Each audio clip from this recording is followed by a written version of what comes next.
Welcome to the April 2023 episode of the Presale Pulse Trending Topic, a real estate show dedicated to the hottest intelligence in real estate in this very moment. I'm Brittany Reimer, and I'm thrilled to be joined by none other than Suzana Goncalves, real estate prodigy. Oh, thank you for continuing the trend and creating a name for me. I appreciate it. Yeah, you know who's not here though? Ryan Lalonde. We're missing someone. I heard you fired him. I did 10 minutes ago. Yeah, he was getting way too high maintenance. Yeah. So we had to kick him out. That doesn't surprise me. Well, Suze, what's on the agenda for today? Well, Britt, our regular viewers know that we can get pretty opinionated sometimes, particularly on government policy in our industry. The challenges and problems we face are real and important, and sometimes the government gets it right and sometimes they don't. But no matter how well intended, they also frequently miss the mark. Today we're discussing a couple of recent changes that have been enacted and how they will impact our industry and whether we feel the government is on the right track or not. Mm-hmm. So first up, last month, the BC Financial Authority, BCFSA, as many of you know, introduced a series of amendments to the BC Real Estate Marketing Act. Now this covers how developers actually can market and sell their product. The change with the most visible impact is on the early project marketing rules. As we know, developers are now able to begin marketing at an earlier stage. Now, previously, they had to wait until the fourth reading until they could actually start sales, whereas now we can actually start sales in the third reading. Yeah, I think in general, we're and most of our partners are welcoming this change. Most people know that the current development process is a marathon, and this could shorten that life cycle just a little bit. Projects could potentially start marketing 4, 6, or even 8 months earlier. For our clients, it can potentially reduce financial exposure as well. Developers pay large municipal fees over the course of their application. This is often in the millions of dollars, all before beginning sales, before knowing how they will perform. Yeah, I mean, so much weight, so much risk on those development partners, and really just coming down to the wire. This rule in the past has been a real kind of deal breaker for us, right? Like we've had programs that have been ready to go, ready to come to market, waiting on that final adoption and delay and delay and delay. And depending on what the market is doing, that could really be a make or break on some particular programs. Absolutely. Certainly, I would have liked that opportunity last summer when we knew the market was going in the wrong direction. So now it gives us a little bit more certainty. We can plan ahead a little bit more. Sometimes even just the difference of a couple of weeks.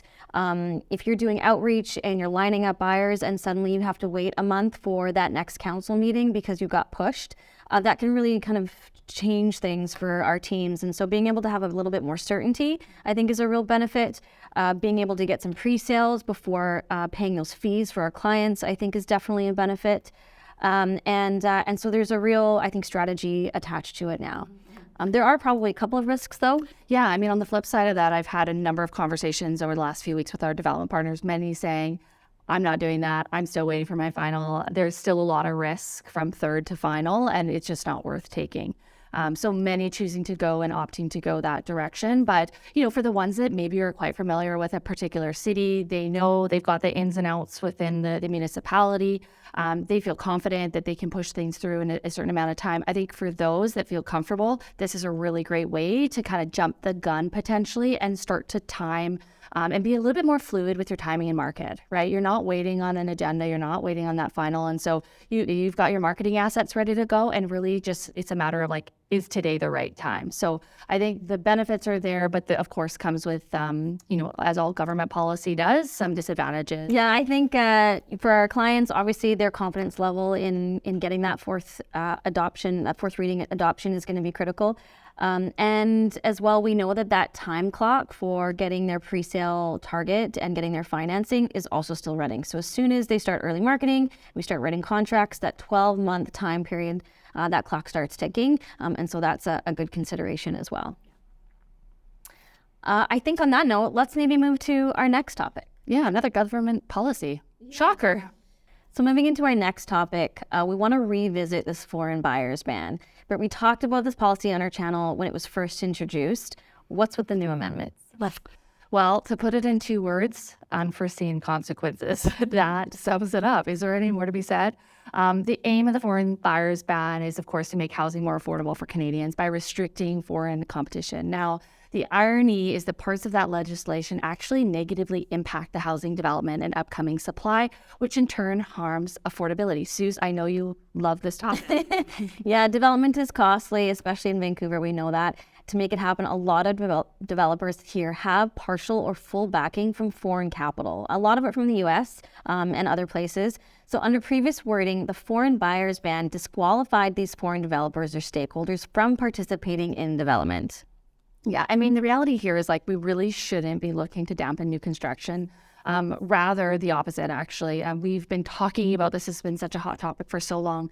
The new changes mean that this ban no longer applies to vacant land zoned for residential mixed use. So it can also mean that non-Canadians will be allowed to buy residential property if it's expressly for the purpose of new housing development, bringing much needed housing supply into our marketplace. Yeah, importantly, these changes apply to companies formed in Canada, but with majority foreign stakeholders. They've also increased the threshold for which a company is judged to be foreign controlled or not. Companies can now have up to 10%, up from 3% of foreign interest before being considered a foreign controlled entity. And what do you think the impact of that will be on the ground, Britt?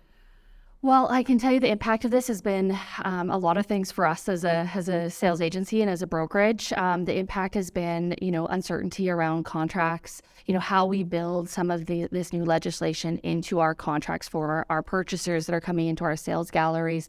The other challenge is, you talk to one legal expert and you talk to another, and the interpretation of this legislation is different on both sides. Some believe that, you need to be a resident at the time of purchase and the time of completion. Well, in our line of business, we know that there can be 3 or 4 years between the time somebody actually purchases and the time they complete. So, does this mean that they have to be at the time and at completion? And, it really makes it quite complex for us. And as they continue to pivot and as, these amendments start to happen to this legislation every single time, we have to turn it over and understand, like, how does this impact us, right, on the agency side? And how does this impact our consultants on the sales floor? Yeah, the paperwork, the policies, the interpretation, all of that, of course, is a hurdle. And so these changes are definitely welcome from that perspective.